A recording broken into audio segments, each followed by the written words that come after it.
মাঝরাতে জলপাইগুড়ি আসাম মোড়ে ভয়াবহ দুর্ঘটনা। অল্পের জন্য রক্ষা পেল চালক ও খালাসি। ঘটনাস্থলে ভিড় স্থানীয়দের। জানা যাচ্ছে গতকাল রাত 12টা নাগাদ গৌহাটি থেকে শিলিগুড়ি যাচ্ছিল পণ্য বোঝাই একটি লরি।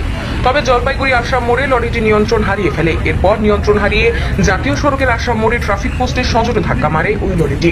আর সেই সংঘর্ষে ট্রাফিক পোস্টে রীতিমতো ঘুরিয়ে যায়। দুর্ঘটনায় দুমড়ে মুচড়ে যায় ট্রাফিক পোস্ট। এক পথচারীও সেই সময় মোড় দিয়ে যাচ্ছিলেন। দুর্ঘটনার কবলে পড়েন তিনিও।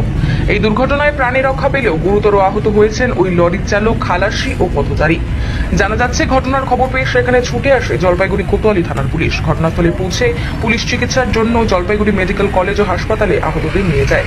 দুর্ঘটনার বিকট শব্দে বহু মানুষ ভিড় জমান ঘটনাস্থলে। পুরো ঘটনার তদন্ত শুরু করেছে জলপাইগুড়ি পুলিশ।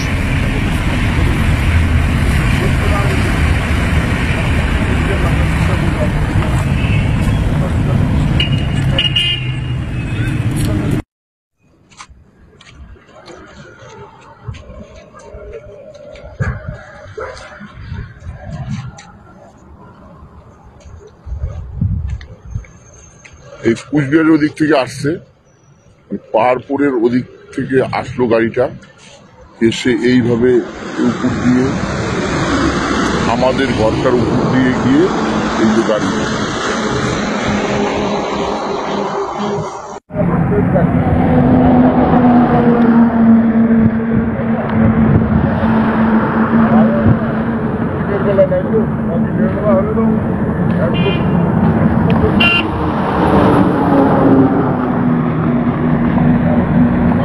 কখনো